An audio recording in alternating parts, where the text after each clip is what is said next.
अपने कर्तव्य का पालन करना ही है। तुम भी अपने कर्तव्य का पालन करो मित्र।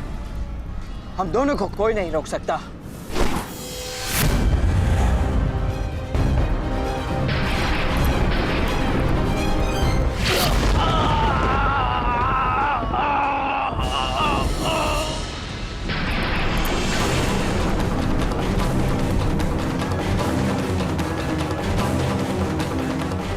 रुक जा वृषसेन, मुझे विवश मत करो। मैं केवल वो कर रहा हूं जो मेरे वश में है।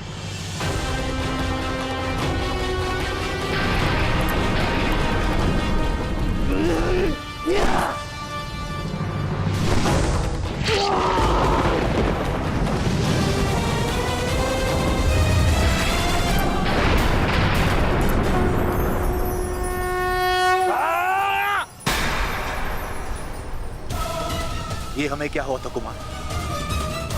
हम एक दूसरे पे क्यों प्रहार कर रहे थे? अवश्य कोई माया थी जिसका अंत हुआ। आओ आओ, शत्रु हमारे प्रहार की प्रतीक्षा कर रहा है। चलिए कुमार।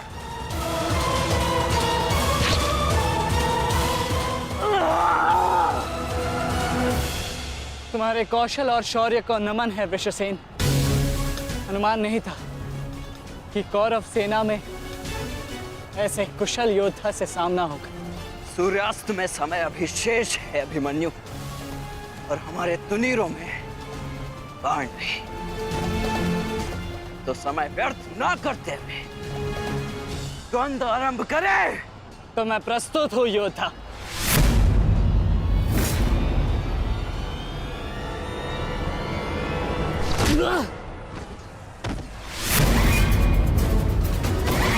तेरे पिता की माया का अंत हुआ बालक, और अब तेरा अंत होगा। या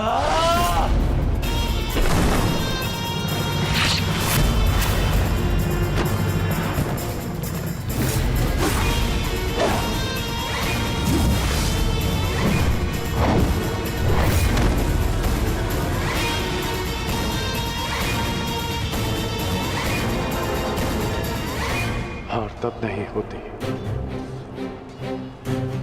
जब मनुष्य पराजित होता है। हार तब होती है जब वो हार मान जाता है। हार मत स्वीकारना पुत्र। इस कुरुक्षेत्र की भूमि को, इस महाभारत के युद्ध को तुम्हारी आवश्यकता है। अभी बहुत द्वंद्व शेष है। उठो, अपने क्रोध को, अपने साहस को, अपने विश्वास को एकत्रित करो। उठो और युद्ध करो। उठो पुत्र, उठो पुत्र, उठो पुत्र, उठो पुत्र।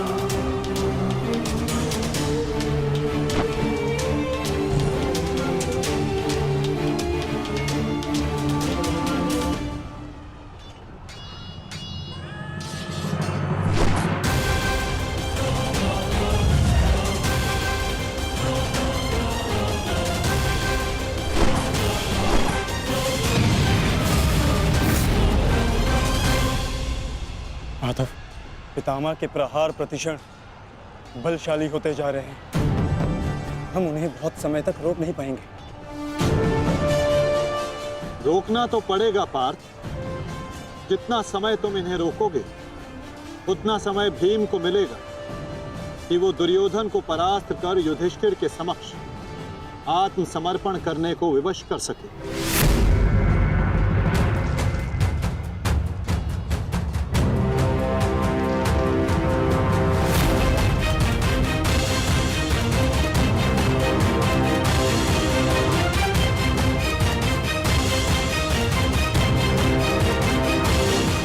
दुर्योधन, ये युद्ध भूमि है, कोई रंग भूमि नहीं कि औरों के द्वंद्व का तुम आनंद उठा सको। क्यों दुर्योधन, कायरों की भांति क्यों खड़े हो? आओ और आकर मुझसे युद्ध करो।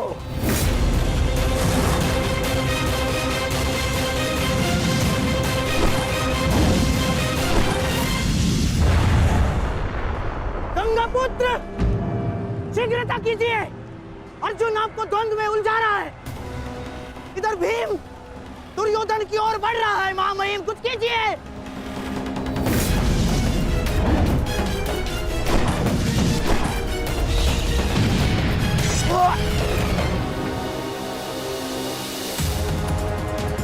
साथी,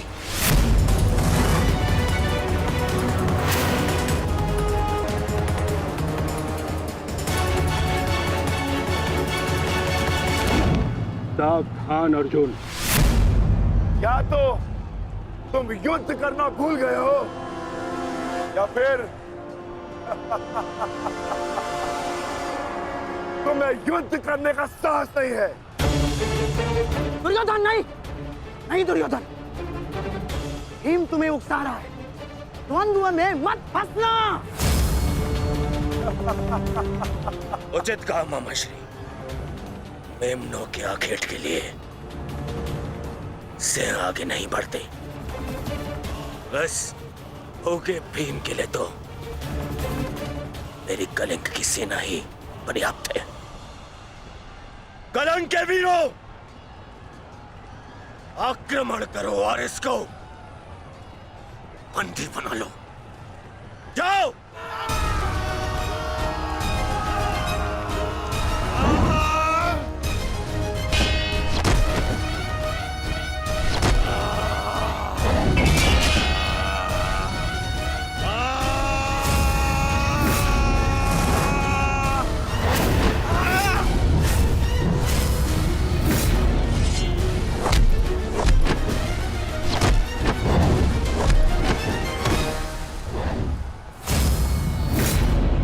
क्यों दुर्योधन, बस ये इतने से थे? अरे इनसे तो युद्ध करके मेरे हाथ पैर भी नहीं खुले।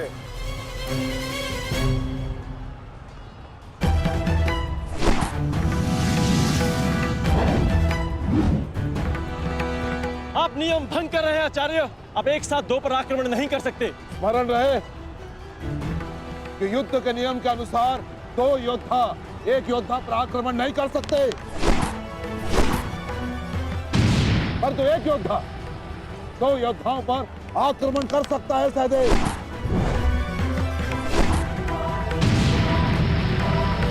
क्या करें नकुल, कुछ करना होगा। हमें गुरु दौड़ को रोककर अधिक से अधिक समय भ्राता भीम को देना होगा। युद्ध सभा में चीख चीख कर अपने पौरुष का बखान करने वाले एक नपुंसक के भांति क्यों खड़े हो? अब किसे लाओगे अपनी ढाल बनाकर? ये विकोदर भीम तुम्हारी हर ढाल को तोड़कर तुम्हारा अंत करेगा। मैं तुम्हारे प्राण लेकर रहूंगा कायर दुर्योधन।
उठकर प्रहार करने का सामर्थ्य शेष है काकाश्री?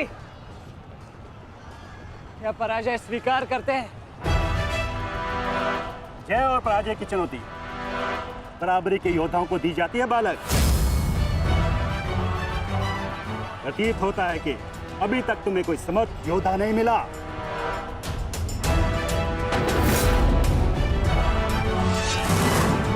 मैं शब्दों के बाण नहीं चलाता नाना श्री। अच्छा, तो युद्ध करो या समर्पण करो।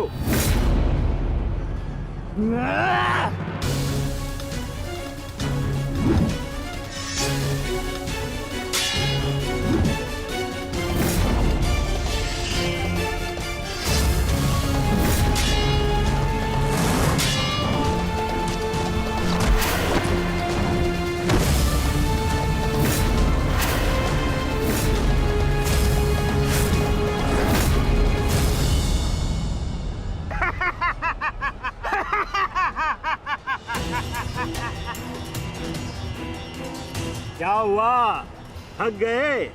अरे ये उस मूर्ख विराट पुत्र उत्तर की संगति का प्रभाव है। ये उसे भी यही लग रहा था कि मेरे समक्ष वो कुछ कर दिखाएगा, और मूर्ख मृत्यु को प्राप्त हो गया। मृत्यु को चींटी की भांति इन्हीं हाथों से मसल दिया मैंने उसे। पीछे हट जाओ अभिमन्यु, अन्यथा उत्तर से कहीं पीड़ादायक मृत्यु मिलेगी। मृत्यु। तो ये समझिए कि आज उत्तर का प्रतिशोध पूर्ण होगा।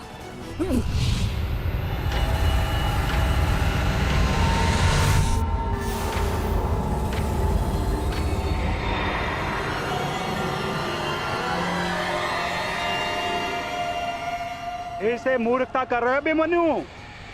मेरी शक्तियों के बारे में ज्ञात नहीं है। शत्रु का क्रोध मुझे और बलशाली बनाता है। बलशाली।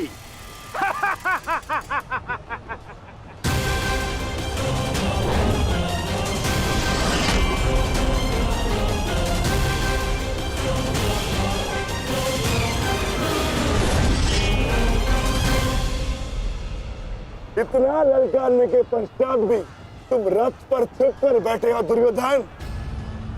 मैं भी कैसा मूर्ख हूं, एक नपुंसक के वध की प्रतिज्ञा कर बैठा। आज तुमने यह सिद्ध कर दिया कि तुम एक क्षत्रिय नहीं बल्कि एक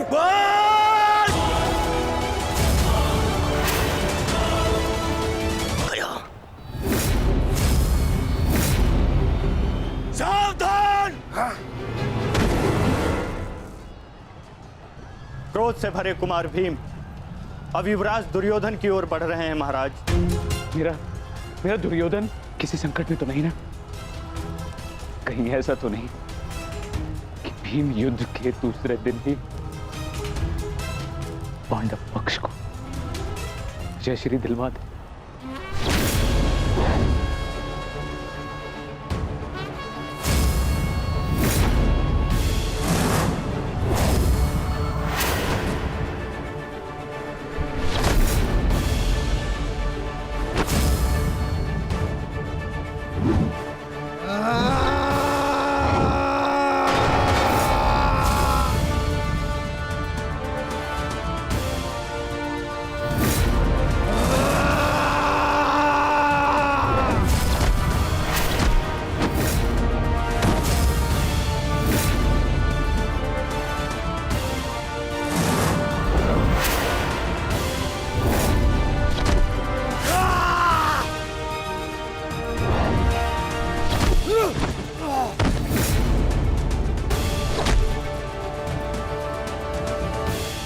दुर्योधन मारो!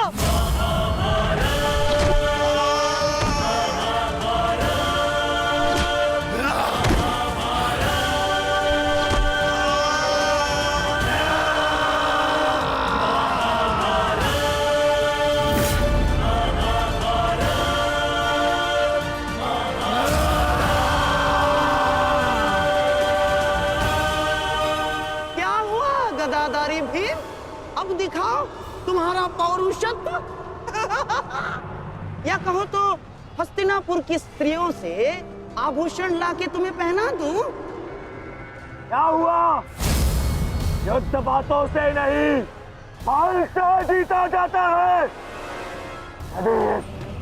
मैं जैसे शरीर में जरा सा भी साहस बचा है, क्रोध और प्रहार कर मुझ पर। अरे ये क्या पहचानेगा अपनी शक्ति को? इसे कैसे मैंने वस्त्र और आभूषण रहित करके उन दासों के मत्थे बिठा दिया था मैंने।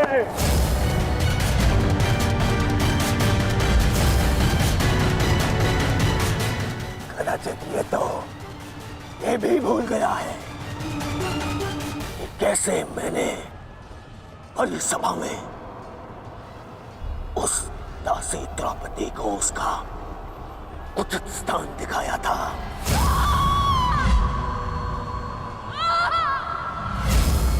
आओ दासी द्रौपदी, आकर मेरी गंगा में बैठो।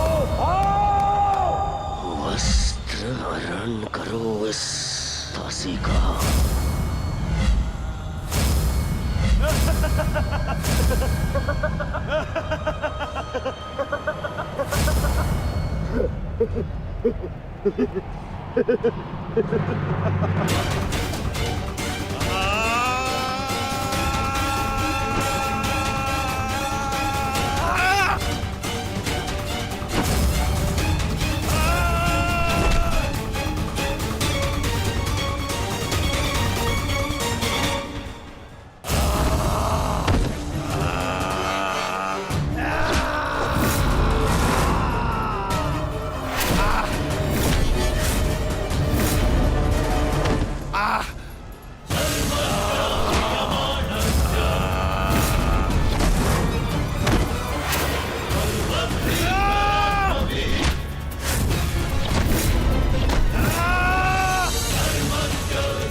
पुत्र, दुर्योधन की रक्षा कीजिए गंगा पुत्र। महामहिम, ये क्या कर रहे हैं आप? अपने वचन को पूर्ण कीजिए। आज यदि आपने भीम का वध नहीं किया तो हस्तिनापुर का युवराज घर नहीं लौटेगा। महामहिम, भीम, रुक जाओ, दूर हो जाओ दुर्योधन से, अन्यथा मुझे तुम्हारा वध करना होगा।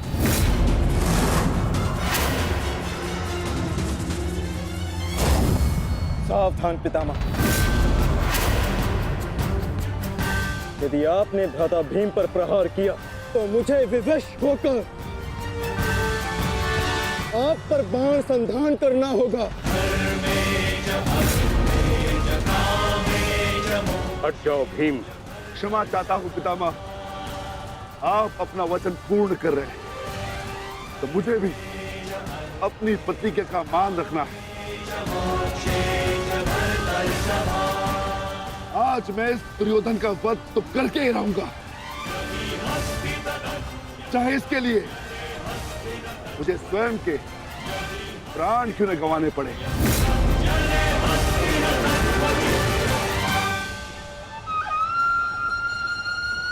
स्वयं के प्राण गंवा सकते हो भीम, परंतु क्या अपने दोनों भ्राताओं को इस आहुति में झोंक दोगे तुम?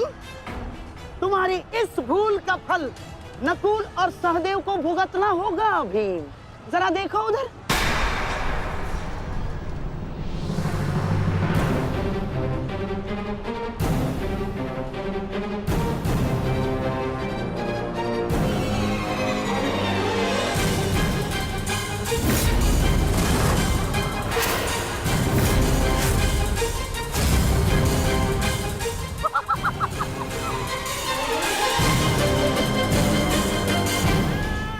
पिताश्री,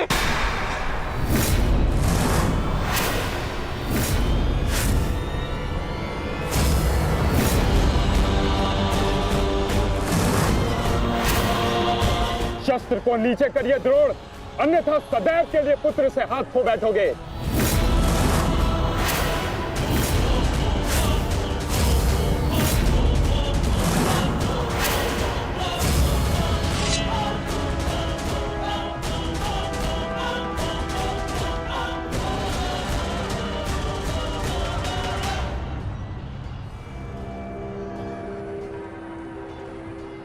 दुर्योधन, तेरा अंत आ गया है।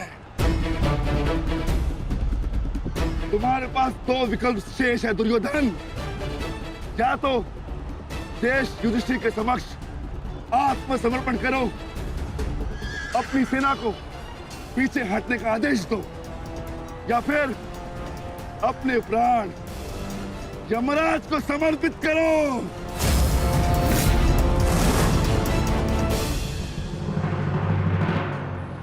मारो भीम, मारो! शीघ्रता करो भीम! इतनी भी क्या शीघ्रता है राजकुमार युधिष्ठिर?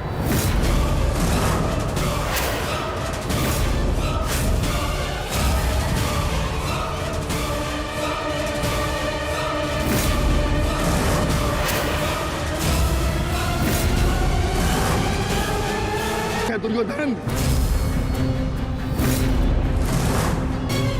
मारो भीम, मारो!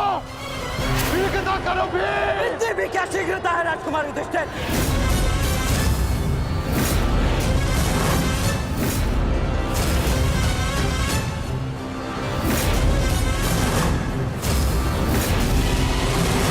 पीछे हट जाइए विकोदर भीम, अन्यथा मूल्य अपने ज्येष्ठा के प्राण देकर चुकाने होंगे।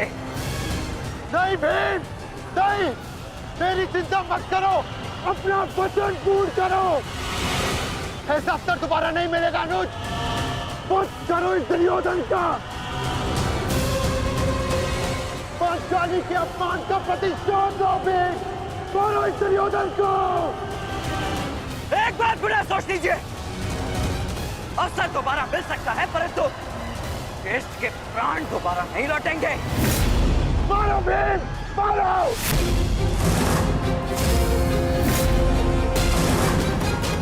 दुर्योधन!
जाओ, जाके सबकी सहायता करो, जाओ!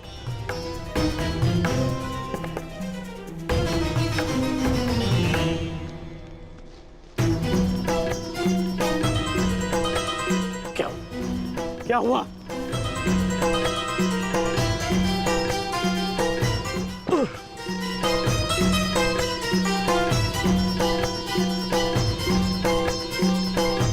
क्या हुआ मित्र?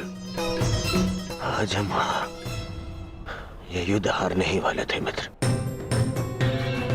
उस भीम ने मेरा वध कर ही दिया था, परंतु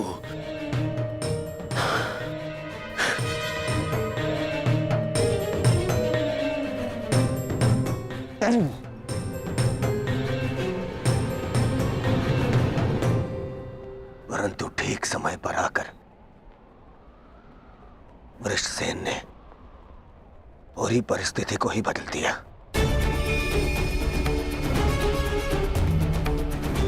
वीर वृषसेन ने आज न केवल मेरे प्राणों की रक्षा की,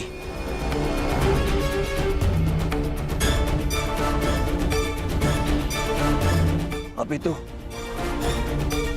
कौरव सेना को एक लज्जाजनक हार से भी बचाया।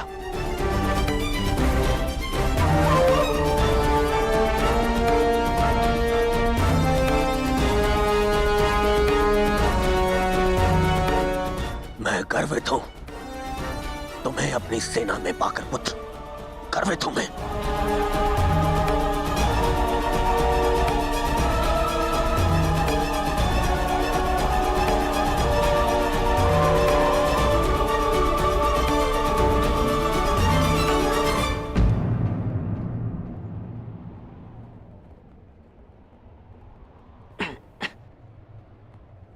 आप फिर से मेरे घाव देख रहे हैं ना पिताश्री, और मैं फिर से यही कहूंगा, चिंता मत कीजिए।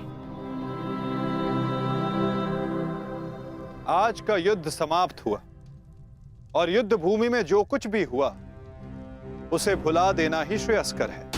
अपितु उन बाधाओं को समझने का प्रयास करना चाहिए जो हमें विजयश्री बनने या प्राप्त करने से रोक रही है।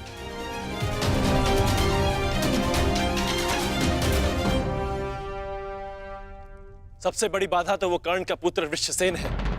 आज दूसरे दिन भी उसने दुर्योधन का अंत होने से बचा लिया। दुर्योधन के वध होने के पश्चात वृषसेन को अपने मार्ग से हटाना अति आवश्यक है। कुछ नहीं होगा आपके पुत्र को, और आपका पुत्र आपके मित्र को भी कुछ नहीं होने देगा।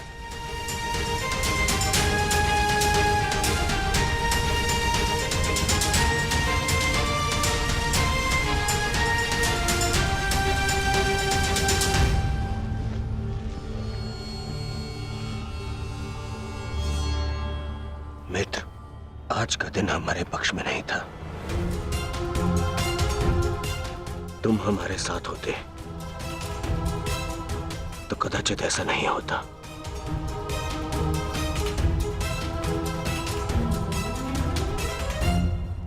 आज युद्ध भूमि में कौरव केवल धर्मराज युधिष्ठिर का वध करने का प्रयत्न करते रहे, और कल हम दुर्योधन को अपना लक्ष्य बनाएंगे।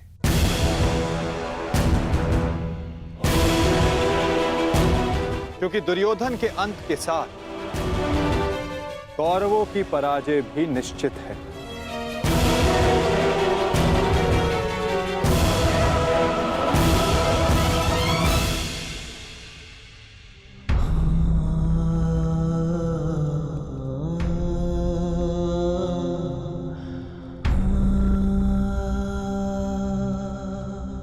पुत्र,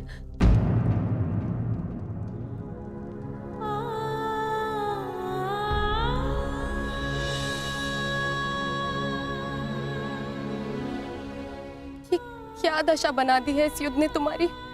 अरे माता, आप कब आई? माता हूं।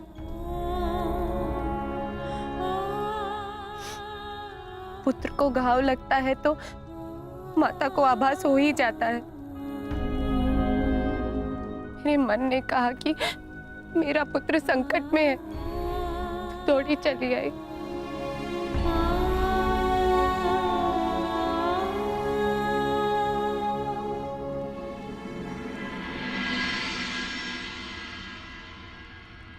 परंतु आप भी तो इसके पिता हैं। क्या अपने पुत्र की इस दशा को देखकर तनिक भी दया नहीं आती? अपने पुत्र के जीवन के लिए आपको कोई मोह नहीं? मैंने निश्चित कर लिया है, तुम कल युद्ध में नहीं जाओगे।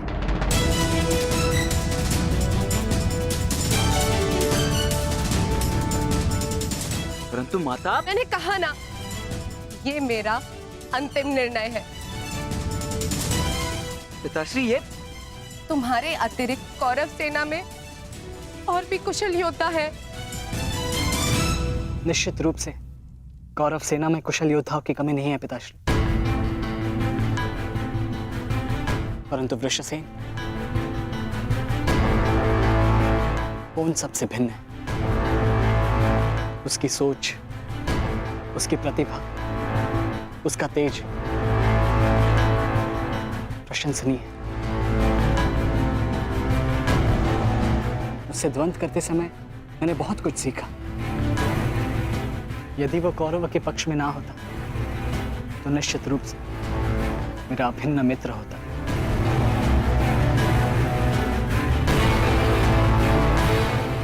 परंतु समझ में नहीं आता कि उसमें इतना तेज आया कहां से।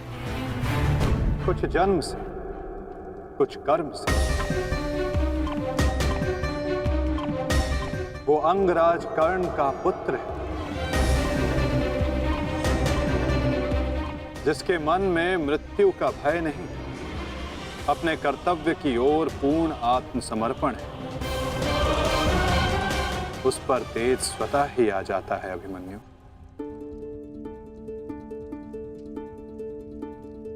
मैं अपने कर्तव्य से मुख नहीं मोड़ सकता माता, क्षमा चाहता हूं। आप मुझसे मेरे प्राण भी मांगेंगी तो मैं अभी अपना शीश काटकर आपके चरणों में रख दूंगा, परंतु मैं अपने वचन से विमुक्त नहीं हो सकता माता। मैं वचनबद्ध हूं। मैं युद्ध में पराजित होकर लौटने वाला नहीं, या तो मैं विजयी होकर कंधों पर बैठकर आऊंगा, या वीर गति को प्राप्त करके कंधों पर लेटकर।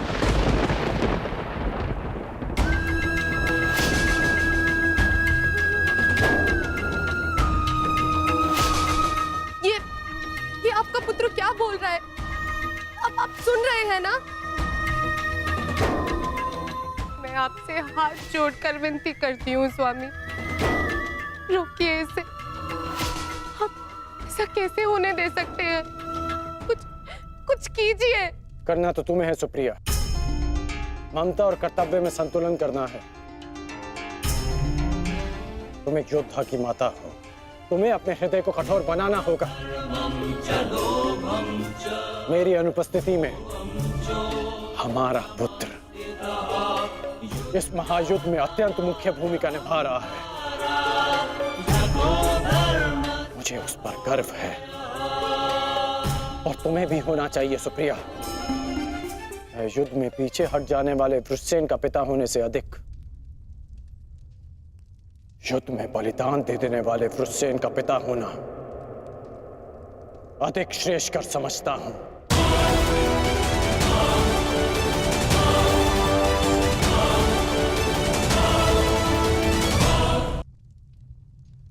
और तुम्हें भी समझना चाहिए सुप्रिया, तुम उसकी माता हो, उसकी शक्ति बनो, उसकी दुर्बलता नहीं। हर मनुष्य अपना लक्ष्य चुनता है, और मैंने और वृषसेन ने भी अपना लक्ष्य चुन लिया है। हमारा लक्ष्य ये महायुद्ध है, और युद्ध बलिदान मांगता है। यदि वो बलिदान मेरा या मेरे पुत्र का होगा, तो हमसे अधिक भाग्यशाली और कोई नहीं होगा सुप्रिया। परंतु मैं इसकी माता हूं। हर कोई जो इस युद्ध में है, उसकी भी माता है। वो भी किसी का भाई, बेटा, पिता या पति है। यदि हर माता तुम्हारी भांति विलाप करने लग जाए, तो इस युद्ध में योद्धा रिक्त हो जाएंगे। जब युद्ध क्षेत्र में मृत्यु समक्ष खड़ी होती है, तो योद्धा पुकारता है, हे मृत्यु, तैयार यदि तू आने को,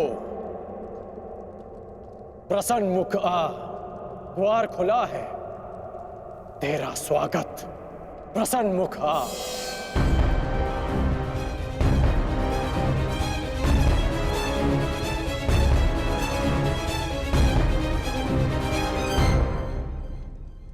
दो महायोद्धाओं के समक्ष एक दुर्बल माता कैसे जीत सकती है?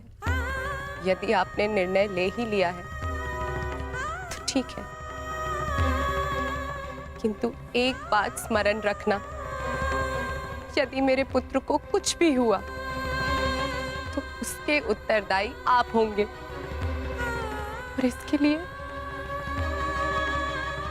मैं आपको कभी क्षमा नहीं करूंगी।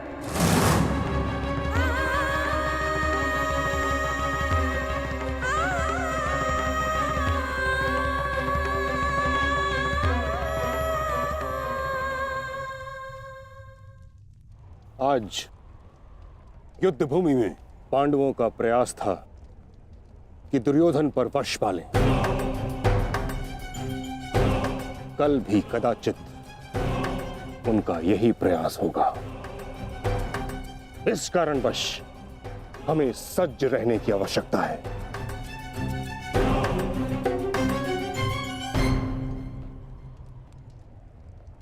कल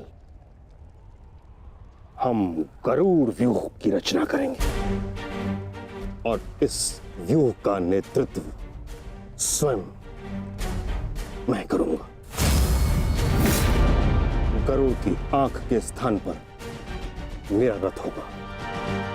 उसके एक पंख पर गुरुद्रोण आप और दूसरे पंख पर अश्वत्थामा, मध्य में मद्रराज शैल्य और युवराज दुर्योधन अंतिम रेखा पे रहेंगे। कुशल योद्धाओं का दल उनका सुरक्षा चक्र बनकर रहेगा और किसी भी मूल्य पर यह सुरक्षा पंक्ति टूटनी नहीं चाहिए। ये लीजिए, ये नई रणनीति लाए। पितामह, आपकी अब तक कोई भी रणनीति सफल तो हुई नहीं है।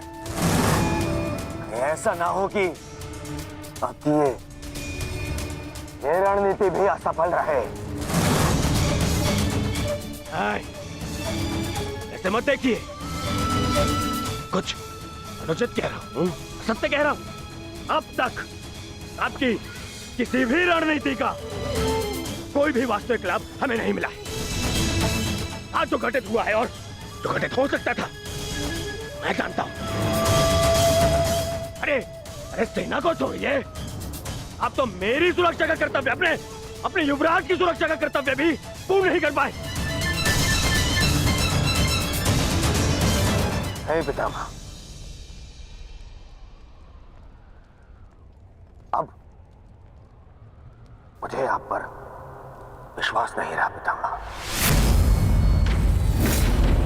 नहीं दुर्योधन, पितामह के अतिरिक्त तुम्हारी रक्षा और कौन कर सकता है? मैं करूंगा, मैं करूंगा, मैं करूंगा, मैं करूंगा।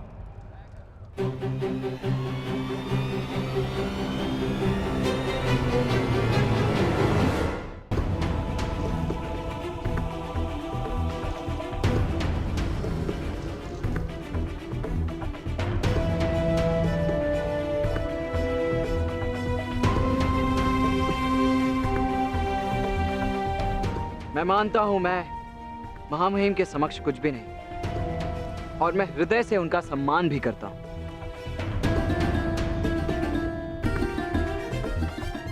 किंतु यदि युवराज मुझे अवसर दें तो मैं उनकी सुरक्षा के लिए सदैव तत्पर रहूंगा।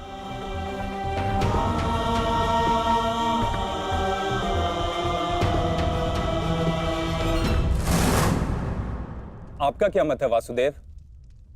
कल कौरव किस रणनीति के साथ युद्ध क्षेत्र में उतरेंगे?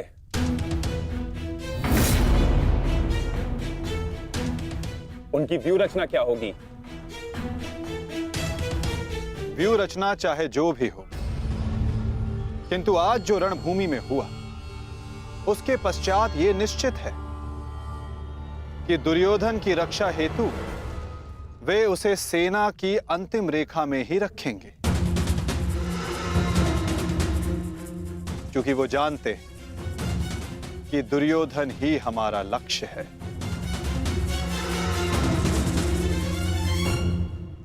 यदि ऐसा है तो फिर हमें कौन से व्यू का उपयोग करना चाहिए माधव? अर्धचंद्र व्यू पार्थ।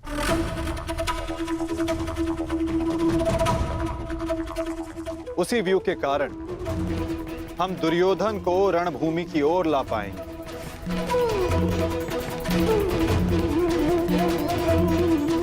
और यदि दुर्योधन व्यू से बाहर नहीं आया तो ये उसकी दुर्बलता समझी जाएगी और मानसिक पराजय भी।